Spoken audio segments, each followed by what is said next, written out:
Kam të ftuar në studio zëvendës ministrën e Shëndetësisë, Mira Rakacollin, dhe këtu e mora vesh përpara se të ndizeshin kamerat, po bisedonin pak. Kështu faleminderit që jeni këtu. Faleminderit ju për ftesën.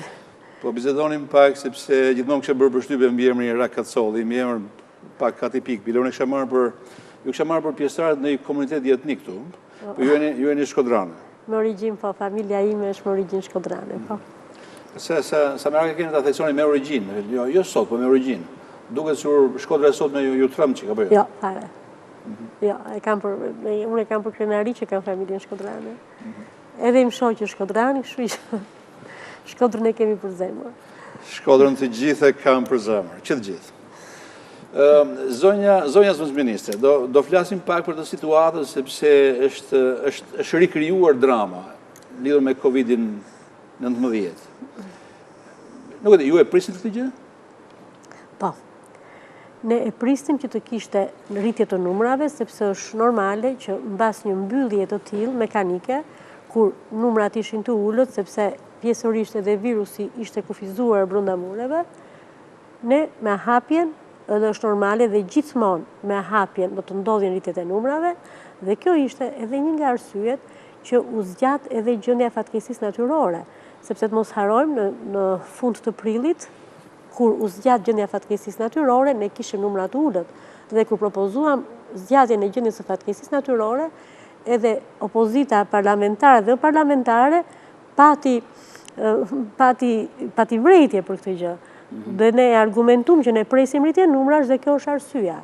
Kështu që rritja e numrave në një situatë hapje gjithmonë është normale pas një izolimi mekanik. Me fjalë, megjithëse kemi një rritje numrash, jemi duke jetuar në situatë normale, po thoni? Tani varet, domethënë çka kuptojmë me situatë normale. Ne po jetojmë, po bëjmë aktivitetin e jetës së përditshme, bizneset janë hapur, gjithçka funksionon normalisht, shërbimet funksionojnë normalisht, por numrat që prisnim nuk i kishin parashikuar të rriteshin me këtë ritëm që janë rritur tani. Dhe nuk i kishin parashikuar për faktin se në fazën e parë ne patëm një bashkëpunim të shkëlqyer me qytetarët. Pra, nëse kishte një sukses në fazën e parë, po, ndej të mbyllu, patëm një bashkëpunim të shkëlqyer dhe çelësi i suksesit ishte që qytetarët ndoqën këshillat edhe ndoqën rekomandimet që ne dhamë. Në fillimin, kjo gjë u vure edhe në fillimin e hapjes. Pra, në momentin që filloi hapja, u vure që qytetarët dilin me kujdes, përdornin maskat, ruanin distancën sociale, ndërsa pastaj mbas javës së parë filluan edhe ato grumbullimet edhe filluan sikur ndoshta dhe u largua frika që gjithçka po shkon normalisht, ndoshta u përmirësua dhe koha dhe ndoshta një pjesë e njerëzve menduan që virusi siç janë viruset respiratore me ngrohjen e temperaturave tashmë kaloi. Ka përshtypjen zonja zëvendës ministre që edhe pak opinioni dhënë nga mjekët, duke kam përshtypjen që i ka mëshuar më shumë ide se dëgjoj, nuk do ketë valë dytë, tani po bie, ne shpëtuam, të keqen e hodhëm mbas shtëpinë, forca virusit po bie, dhe të gjithë lëshuam, edhe unë vetë kam lëshuar, kam përvojën time. Kështu që mesazhet kanë qenë gabuara. Ky virus, po nuk mund të thosh gabuara për faktin sepse virusi është një virus i panjohur, është një virus i ri. Dhe duke qenë se është një virus i ri, është i panjohur, ne po mësojmë çdo ditë edhe unë them ndonjëherë që çdo ditë po shkruajmë nga një faqe në atë librin që do të jetë libri i koronavirusit. Dhe siç e keni vënë re, edhe dhe rekomandimet që kanë qenë edhe nga shkencëtar të huaj që merren me këtë punë ndonjëherë kanë qenë dhe kontradiktore, një rekomandim që është dhënë para disa javësh, pastaj ka dalë që ka qenë i gabuar. Pra, janë munduar njerëzit të bëjnë spekulime në kuptimin e mirë të fjalës, duke u nisur nga eksperiencat e tjera, nga sjelljet se si sillen viruset e tjerë respirator, dhe kanë dhënë të tilla mesazhe. Kështu që të gjitha këto kanë ndikuar, ashtu është. Ne çfarë dim, çka keni mësuar ju nga gjithë kjo periudhë në praninë e këtij virusi me emrin Covid-19? Ne kemi mësuar që ky është një virus ngjitës, është një virus rezistent, është një virus që akoma nuk ka një mjekim specifik që të jetë i drejtuar vetëm kundër këtij virusi. Kemi mësuar që mënyra më e mirë e mbrojtjes nga ky virus është pengesa mekanike. Ajo që është në historinë e të gjitha sëmundjeve infektive botërore, parandalimi është mjeti më i mirë dhe parandalimi në një shkaktar që nuk ka vaksin dhe nuk ka mjekim specifik, është parandalimi mekanik, bariera. Dhe më thënë maska? Po, maska, distanca, si që kemi neve ne tani, por maska, sidomos në momentin e hapjes, kur njerëzit shkojnë në kafe, shkojnë në restoran, afrojnë për të blerë, maskën duhet ta vendosin. Edhe barja që vendosin në për dyqane, për ciklaset edhe këto. Edhe se kjo distanca jonë këtu në këtë studio, nuk është se është në respekt të rregullave të Covid-19, por është një distancë. Unë kam punuar gjithmonë rrethana Covidi, gjithë jetën time. Kështu që ka qenë distancë që ka ekzistuar në periudhën para Covid-jave. Shumë mirë se s'ka vetëm Covid, ka dhe viruset të tjera. Dini që më ka bërë përshtypje mua, më ka bërë përshtypje një fakt që edhe në perëndim është hapur. Po. Në fjalë është relaksuar situata edhe karantina. Njerëzit nuk janë më në karantinë. Në të njëjtën periudhë që filloi Italia dhe Franca të relaksojnë situatën, në të njëjtën periudhë filluam edhe ne, edhe Ballkani. Unë vërej që në Ballkani, vetëm në Shqipëri, madje në këto vende rrotull është më dramatike situata, në Maqedoni, në Kosovë, por edhe në vende të tjera, situata është më dramatike se sa në Itali. Në Itali vazhdon kurba të zbresë. Numri të vdekurve është gjithmonë më i vogël, numri atyre që janë terapi intensive është gjithmonë më i vogël, numri i infeksioneve është gjithmonë më i vogël. Si shpjegohet? Unë nuk besoj që ne mund të krahasojmë Italinë, sepse numrat e Italisë kanë qenë shumë të mëdha. Kanë qenë shumë të mëdha, kanë terapi intensive, shumë të mëdha. Por, natyrisht... Por numri i infeksioneve sot ishte 200 apo 300, diçka e tillë. Po, dy fishi Kosovës. Po, në numra shumë të mëdha, ne duke parë vetëm në televizor ato që po ndodhte në Itali, ne të gjithë u friksuam, të gjithë edhe unë. Ata që përjetuan, por kemi filluar t'i harrojmë pak. Ata që i përjetuan aty dhe e panë që ishin pjesëtarë të atyre që u desh të merreshin vendime që kë do linë në respirator, do vendosin një të ri dhe do ja hiqnin dikujt tjetër, dhe kanë qenë vendime shumë të mëdha, apo njerëz që nga një respirator merrnin 2 veta burim. Këto nuk ndodhin. Jo, kur. Ato e kanë shumë, akoma brenda vetes ato frikën dhe kanë shumë atë realitetin që po ndodh. Dhe mos harrojmë, këtu u bën dhe festa, u bën Bajrami, u bë Pashkët, që ishin edhe në Itali pati Pashkë dhe gjithë e pam nga televizori se si njerëzit nuk u grumbulluan, se si festuan vetëm në shtëpitë e tyre, kurse këtu u bë pak më ndryshe. Kështu që mendoj që qasja e popullsisë në Itali, ndoshta pikërisht sepse e përjetuan shumë më rënd, ka qenë më e kujdesshme, ka qenë siç ishte në fillim në Shqipëri, në fillim kur filloi hapja, ne po shkonim shumë mirë. Pastaj por në fakt unë se ka vetëm për Shqipërinë, unë i përmend edhe Kosovën. Në Kosovë ishte gati 2 fishi jonë. Po dhe në Kosovë po rriten rastet, edhe në Kosovë dhe Maqedoni po rriten rastet.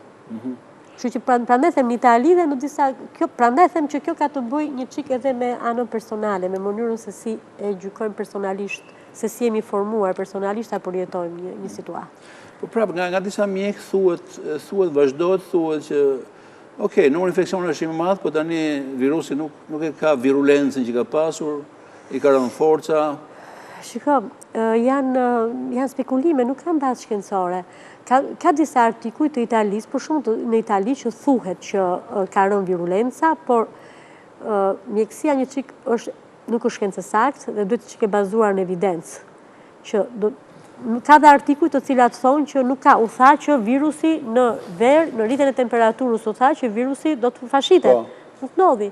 Dhe shikoni dhe në përvende që janë keni në Afrikë, në vende që janë me temperaturat të larta, shifrat janë në rritje. Pra, virusi shqipanjor, ne kemi në Shqipëri kemi vetëm 3 muaj që kemi prezent, bota ka gati 6 muaj që ka prezent, akoma nuk mund të dihet asgjë me saktësi. Mua personalisht, zonës ministre, mua më ka ndodhur një gjë interesante. Mua më është rritur në këtë periudhë respekti për mjekët, por më është dobësuar respekti për shkencën e mjekësisë. Unë kam pas shumë besim të shkencën e mjekësisë. Tani dëgjoj është ajo që edhe ju e thatë, se u lexoj dhe shtypjen në huaj, edhe ka pothuajse çdo ditë, madje edhe brenda së njëjtës ditë, madje brenda së njëjtës gazetë ka deklarata kontradiktore. Po kjo mendoj që nuk ka të bëjë me shkencën. Nuk ka shumë të bëjë me shkencën mjekësore, ka të bëjë me këtë që edhe sot burimet e informacionit janë shumë të mëdha, që në gjërat e reja gjithçka që evidentohet, domethënë hidhet në letër edhe hidhet për studim, si me thënë, por konkluzionet dalin gjithmonë më vonë. Nuk mund të asnjëherë në shkencë nuk kanë dalë konkluzionet me njëherë, gjithmonë duhet Duhet një kohë dhe duhet një gjë që ta provoj, që është vërtet, ashtu hidhen i dera dhe i derat verifikohen. Sot, ledhim Tiranë, sot situata në për spitale si është, në terma shumë konkret, me numra? Në spitalin efektiv ranë rreth 50 veta që po marrin shërbimin, ndër të cilët 8 janë në shërbimin e kujdesit intensiv dhe 2 veta janë të intubuar. Kjo është situata në shërbimin efektiv. Pjesa tjetër që e ka fjalë për pjesën që nuk është as në terapi intensive, as në intubim. Janë gjithë njësoj, janë mirë, janë keq? Po, janë në gjendje të kontrolluar, i themi ne, domethënë janë në gjendje relativisht të mirë, sepse përderisa janë në spital, që një pjesë e së trajtohet në shtëpi, përderisa janë në spital, tregon që kanë nevojë për një vëmendje më të madhe, se sa të ndiqen nga mjeku i familjes, kanë nevojë për kujdes spitalor, por janë në gjendje të qëndrueshme dhe kontrolluar, themi ne. Po mirë, këto numra, juve ju thonë ndonjë gjë, janë numra dramatik? Jo, për moment këto nuk janë në ato numra që neve duhet të janë këto numra janë numra të pritshëm. Janë numra të pritshëm ne kur kemi bërë strategjinë e hapjes, domethënë kemi, siç e thami, kemi parashikuar këto që do kemi rritje, kemi vënë edhe indikator. Dhe në varësi të këtyre indikatorëve neve gjykojmë edhe se si të kombinimit të këtyre indikatorëve, që është numri rasteve të reja, është numri të shtruarve në spital, është to që përmendëm, numri reanimatorëve, reanimacion, numri të intubuarve, kombinimi i tyre na çojnë që tek shifrat e rrezikut nuk kemi të shifrat e rrezikut. Sa veta ndër ata që zbulohen si të infektuar brenda ditës përfundojnë në spital?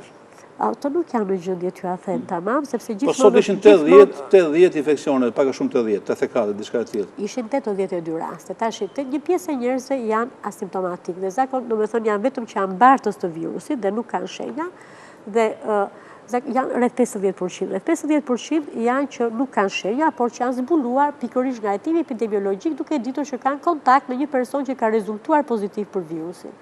Një pjesë tjetër janë me shenja relativisht të lehta, siç mund të jetë një temperaturë deri te 38, që mund të jetë vetëm një koll ose vetëm një diare, dhe ato mund të trajtohen nga mjeku i familjes duke i dhënë këshilla përkatëse edhe duke i mbajtur në observacion nëse do rëndohen. Ndërsa ato, sidomos ata persona të cilat kanë pneumonira, domethënë kanë prekje të mushkrive, kanë koll, kanë temperatura të larta për disa ditësh, ata duan kujdes spitalor. Pra kështu është pak a shumë shpërndarja. Këtyre që u preket mushkëria, janë njerëz me probleme mushkëria, apo edhe një njeri që është i shëndosh? Edhe një njeri që është i shëndosh, pa absolutisht asnjë lloj problemi prekje mushkërie, mundet që të bëjë një pneumoni të rëndë në të dy anët ose në një anë, bë pneumonira të rënda, mund të bëjë virusi nuk prek vetëm mushkërinë. Po pësojmë për ditë për virusi që thash, një gjë që bën virusi është edhe janë trombozat. Dhe po bën edhe mosha të reja. Tromboza nenët e gjakut, që mund të jenë tromboza nenët e gjakut që furnizojnë mushkrit me gjake dhe bëjnë ato që quajmë në gjuhën mjekësore trombemboli pulmonare, ose bëjnë infarkt e miokardi, ose bëjnë trombozë të enëve të tjera të gjakut në trup. Pra, është një virus i cili dëmton shumë organe. Unë sot, edhe po vijem në rolin e çdo qytetarit të Shqipërisë që po më dëgjon. Unë sot duhet të kem më shumë frikë se sa kisha para 3 muajsh kur isha në karantinë? Jo, njësoj. Është një situatë. Njësoj. Frikë që mund të prekeni nga virusi, njësoj. Siç isha atëherë që po të dile mund të prekeshe nga virusi, edhe sot njësoj duhet të jetë frika. Vetëm tani unë jam shumë i shkujdesur. Duhet ta ndryshon qasin. Pasi të gënjen situata, ti del jashtë, kupton, dhe me njëherë sapo del jashtë, ti fiton vetdijen tani e njeriu që është në jetën urbane tani, edhe bën gjestet që bën zakonisht, jep dorë ndikujt, buzëqesh ndonjëherë edhe për qafon. Unë e kam bërë disa herë të gjë. Po kam përshtypjen që e bëjnë me mira vet. Ashtu është e vërtet. Është shumë rrezikshme. Është e vërtet, është e rrezikshme, kanë filluar njerëzit të japin dorën, kanë filluar njerëzit të përqafohen. Nuk do ta bëjmë. Jo, akoma. Virusi do na ndryshoj mënyrën e jetesës. Ju mbani maskë. Mask, po, mbaj. Kur mbanim? Kur jenë zyrë? Jo. Kur jam në zyrë vetëm, ja, natyrisht. Po kur jam, unë nuk kam zyrë të madhe, kam zyrë të vogël dhe në momentin që mund të kem një personi asi që ne ruaj distancën, por nëse kam më tepër, po, vë maskë edhe të tjerë që rinë aty i japi maskë. Ne kemi mësuar një term të ri gjithë të kohë, kam mësuar gjithë, imuniteti tufës. Ne ignorantët nuk e dinim. Ignorantët nuk ta pranoja. Po, jemi të paditur në këtë lëndë. Edhe ka ekzistuar gjithë të kohë të krizës koronavirusit, ka ekzistuar një ide në një pjesë të mjedisit shkencorët akademik që imuniteti tufës është më mirë. Ka një kosto fillimisht sepse do ketë disa viktima, por pastaj shpëton njëre mirë. Mos ka qenë kjo teza edhe qëndrimi që duhet mbajtur që shpëllim, siç ishte rasti i Suedisë. nuk do ta mendoja kështu. Unë do ta mendoja kështu sepse ajo kërkon sakrifisa. Dhe kjo do të thotë që unë do të mendoja të pranoja që edhe i madh që është i moshuar të mos ta kisha, edhe shumë njerëz të tjerë të dashur që ka njerëz që mos i kisha. Kështu që unë nuk do ta pranoja dot këtë lloj ideje, por derisa ka një jetë shumë e rëndësishme, të gjitha gjërat e tjera kthehen, ekonomia rregullohet, gjërat e tjera vinë vetë, jeta është e parikthyer dhe njerëzit e dashur sa më shumë që ti kemi pranë aq më mirë do jetë. Kështu që jam mësuar ta shoh këtë gjë me syrin e mjekut dhe nuk e shoh dot me një sy më të ftohtë. Po nuk e di nëse keni pyetur veten, se unë është një pyetje që unë e kam bërë vetes, kam parë rastin suedez, dhe atje jo vetëm që numri i viktimave ka qenë shumë i madh se sa do ishte nëse do ishte karantinuar Suedia. Unë kam vërejë që shoqëria ka qenë okay. I ka dhënë okejin edhe qeverisë, edhe nuk ka pas as objeksionin ndaj qeverisë, as nga ana e qytetarëve, pas një lëvizje opozitare, çfarë po bën kjo qeveri. Ju e lidhni me një sjellje, le të themi kolektive, me një. Nuk e di, po një gjë të tillë filloi të bënte edhe Anglia. Mos harrojmë Boris Johnsonin, që fillimisht në ato fjalimet e tij të para që propozoi këtë lloj qasje dhe atëherë jam habitur unë, sepse ndërsa bota po bënte një mbyllje të fortë, Anglia në atë kohë bëri këtë përmendi shumë imunitetin e tufës edhe bëri këtë lloj qasje karshi epidemisë dhe po e niqja dhe me kuriozitet dhe më bëri përshtypje kur tha që duhet jemi të përgatitur që të humbim njerëzit tanë të afër që nuk do ta një pjesë të njerëzve nuk do t'i kemi mes nesh, por kjo është një gjë që duhet bërë dhe pastaj Boris Johnsoni e ktheu dhe Anglia u mbyll një herë. Kështu që ata janë penduar në fakt edhe në Angli Boris Johnson është shumë i kritikuar për strategjinë që zgjodhi. Por në Suedi, megjithëse drama ishte më e madhe, atje populli e ka pranuar si një taks që i pranohet një zgjedhje të rëndësishme të fortë që bën. Këtu nuk mund të ketë gjëra të prera. Këto gjëra nuk ka asnjëherë gjë për të ndarë ndërmjet, nuk ka asgjë bardhëzi. Këtu nuk ka asgjë bardhëzi. Këtu janë gjërat gripe. Unë personalisht jam forcërisht e bindur në veten time që mbyllja që është bërë është gjëja më e mirë. Sidomos mbyllja e bërë herët, atëherë ka kuptim. Sepse dhe Italia mbyll, po mbyll vonë. Ju e dini që Conte tashmë është në pyetje. Është i akuzuar që ka mbyllur vonë. Është kritikuar vazhdimisht. Po pra do të thonë që ka mbyllur vonë, pra kemi dhe një popull tjetër që kritikon që u mbyll, posoj shumë gjë dhe thotë më mbyll e vonë. Jo, edhe këtu do ishte Bërnami, nëse ne nuk do ishim mbyllur, do kishim viktima shumë. Që u mbyllëm herët, aty ishte suksesi që u mbyllëm herët, shumë shpejt. Ne sot në terma spitalor, jemi më të përgatitur se sa në janar për koronavirusin? Po. Të çka kemi më tepër? Padyshim. Dieni.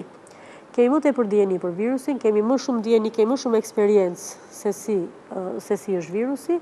Edhe kemi më shumë organizim dhe ashtu të gjithë, edhe mjekët, edhe ne ishim friksuar, gjithë ishim të friksuar që si do përballeshim me virusin, kishim lexuar, kishim parë ato skenat që ndodhin në Itali, dhe tashmë përballim me shumë qetësi, përballim me më tepër përgjegjësinë kemi pasur njësoj, po me më tepër siguritë vetja jonë që unë kam fjalën edhe në planin material, në planin e resurseve.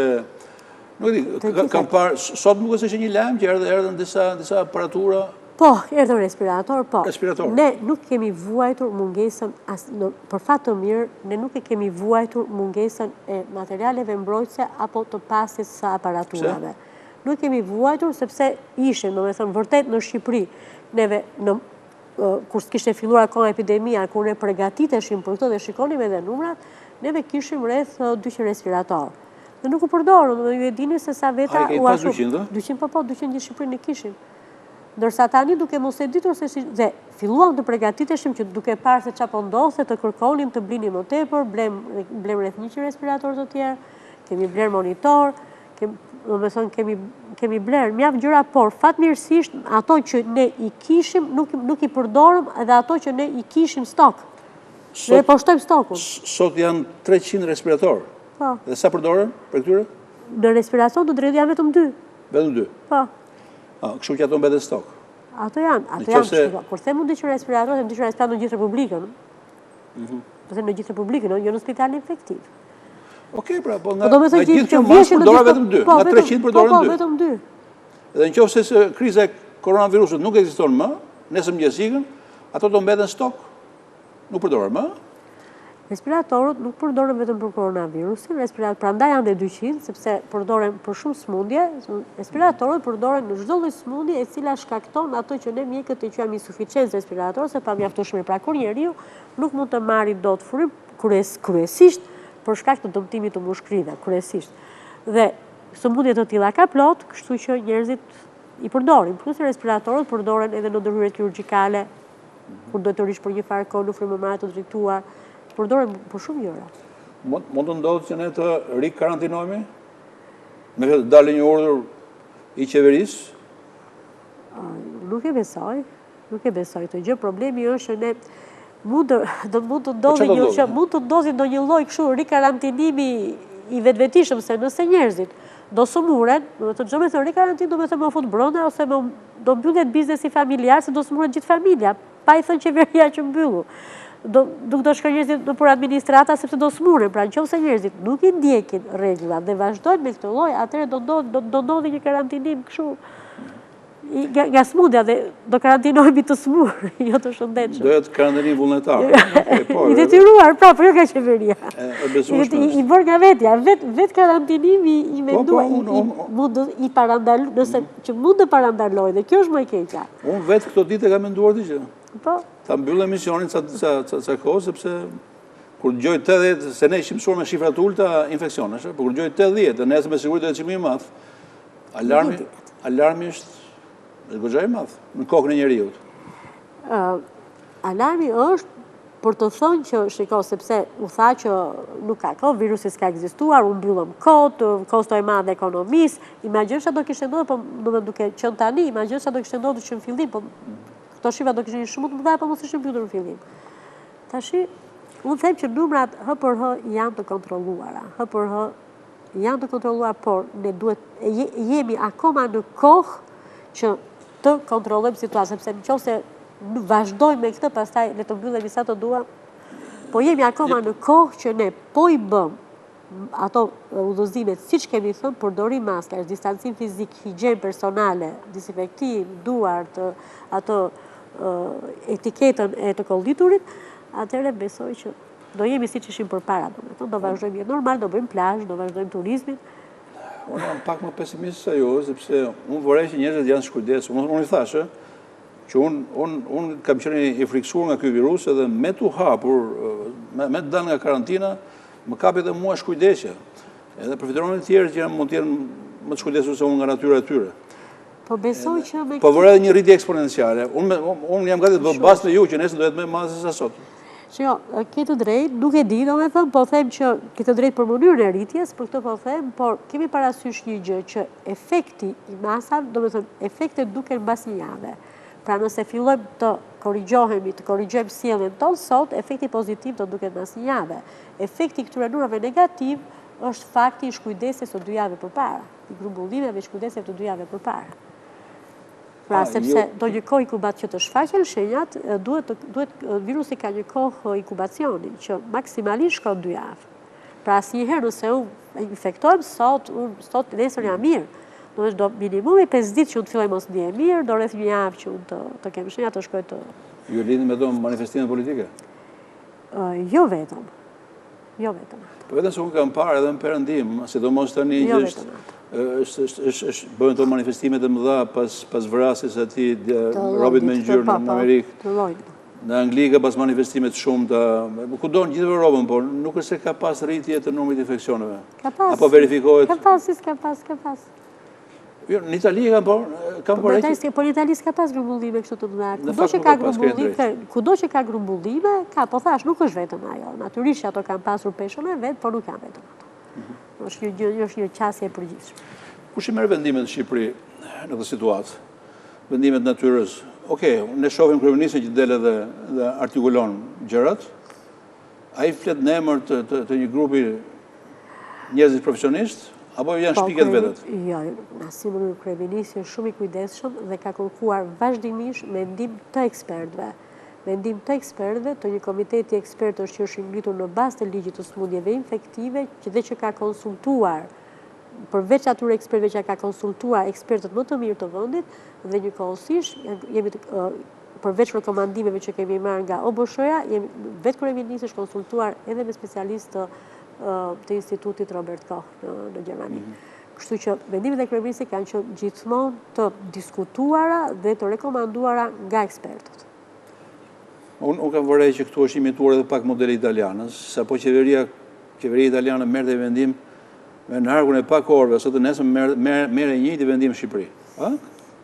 Është ndjekur pak si model. Unë kam fatin që të kem drejtuar komitetin e ekspertëve dhe e di nga afër këtë punë. Problemi është që në Itali, ajo, si me thëmë, bumi dhe alarmi në Itali, u dha me 21 shkurt. Dhe në Shqipëri, rasti parë ka qenë me 8 mars. Dhe qeveria Konte i mori masat, i mori 2 javë mbas 21 shkurtit. Pra koincidoi që nuk është se u imituan. Këto masa që mori qeveria Konte janë masat normale që rekomandohen në të gjithë lockdownet.